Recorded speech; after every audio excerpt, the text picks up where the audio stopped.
Listen, I just want to help you guys. I'm just here to provide some suggestions and what I think will help you guys get all these cool skills that you want. It just sometimes comes off in a more threatening way. Welcome to week 3 of Muscle Ups, and if you haven't done week 1 or week 2 and mastered the basics, you need to do that. You know what? The show goes on, and we're on week 3 of Ring Muscle Ups, and we are not on the low rings today. I must change out of my shark shoes now.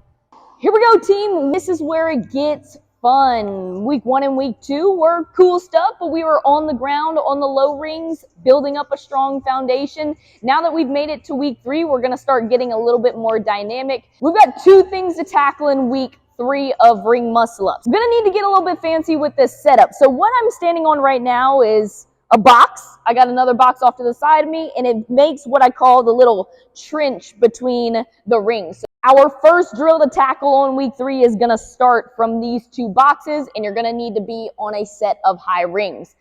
Week 3 starts with learning a proper ring pull-up. Now I'm going to kind of leave it to you guys on whether you make that a strict pull-up or a kipping pull-up. What I'm going to ask you guys to do is maintain your false grip right now. We went over it in week 1 and week 2, that ugly, nasty, not so fun grip. We're going to have to hold that and start working on how to pull in what position. You guys need to think back. If you've been with me for a while, we do gymnastics all the time. And what do we say in gymnastics? Tighter is lighter. Where is my tightest position? Where are we going to do all of the moving in this skill? Probably the hollow position, this nice tight hollow body where my body is as stiff as a board. That's where I'm going to be the lightest. First thing I'm going to do is I'm going to straddle my boxes. My feet are going to hang right in between these 2 boxes. I'm going to get my false grip set. Hands up and over the rings. And from here, guys, play around with starting from slight extension. And then once you get stronger in your false grip, you can fall all the way into full extension. I'm going to show you guys a strict ring pull-up first. What you're looking for is where my feet are and what position I'm in. Wow, so fun and fancy, right? But what you guys should have seen right there is the beginning of what we talked about in week 2 of that transition. The only difference is instead of my feet being on the ground, they're hanging in the air. So what I'm doing is having that false grip help me engage my lats.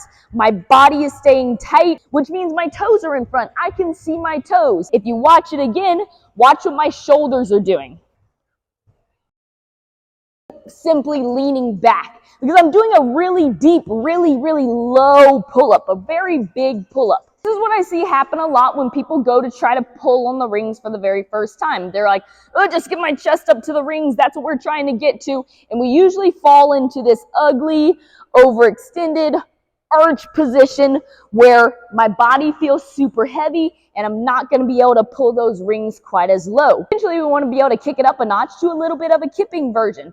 For that, my suggestion is not falling into a full extension just yet. You can pick that one focus of maintaining a hollow body position when you pull without having to worry about your false grip just yet until it gets more comfortable.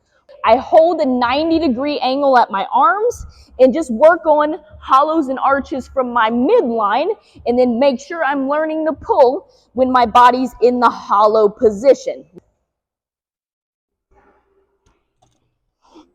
And let's look at that again. Y'all see how I'm kind of sweeping my feet through and I do not pull until my toes get into the front, until I can see them. I'm getting strong with my false grip. It might look like this. But every single pull that I just did, pulled from here. That is your first task for week 3. Task number 2 is you're going to need to bring one of these boxes right under the rings. Boom, there we go. Task number 2, a jumping ring muscle up. Now, this is a fantastic drill for one reason. To help you get confident on the top of these rings. To help you be able to feel what it's going to be like to catch your full body weight on top of these rings.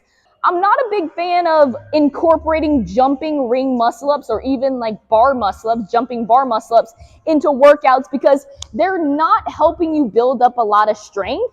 It's more your body awareness and then your confidence being up in the air a little bit higher off the ground. So use this as a drill to build confidence of landing your transition up and over the top of the rings. You're going to have your hands on top of the rings. You can kind of see where I'm set up right now. My arms are at a 90 degrees. Exactly how it sounds. I use my legs to jump, catch myself in my turnover position where I'm going to land the transition, and then just come right back down. Obviously, you can incorporate a dip if you want, but this is the drill. I jump, keep my hands close and tight to my body, hold, get comfortable right here, come right back down. If you want to make it a little bit harder, you could bend your legs more or lower the box that you're on, so it makes it a little bit more challenging for you to jump and catch your body weight up there.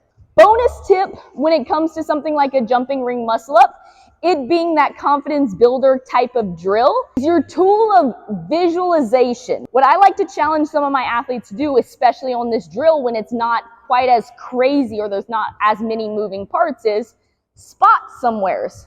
When I sit up and over the rings, I should be looking at a spot right in front of me when I sit my shoulders up and over, somewhere on the ground right in front of me. Maybe you draw a little smiley face or a little X on the ground. It's a little bonus tip that might help you build up your visualization and extra little fun bonus tool. So there you go. Those are your 2 things to do on week 3. You don't need to get too fancy with it. Just get a lot of good reps in there. I would say accumulate about 10 ring pull-ups, whether they start in strict and maybe progress to a little bit of kipping, and then do the same thing with your jumping ring muscle-ups. Maybe accumulate 10 jumping ring muscle-ups from different challenging heights or positions, just getting you comfortable landing on top of the rings. Week 3 has all the cool, fun stuff on these high rings, so we are getting into a lot of cool, fun stuff, and I can hope you guys can see the ring muscle up coming together. You guys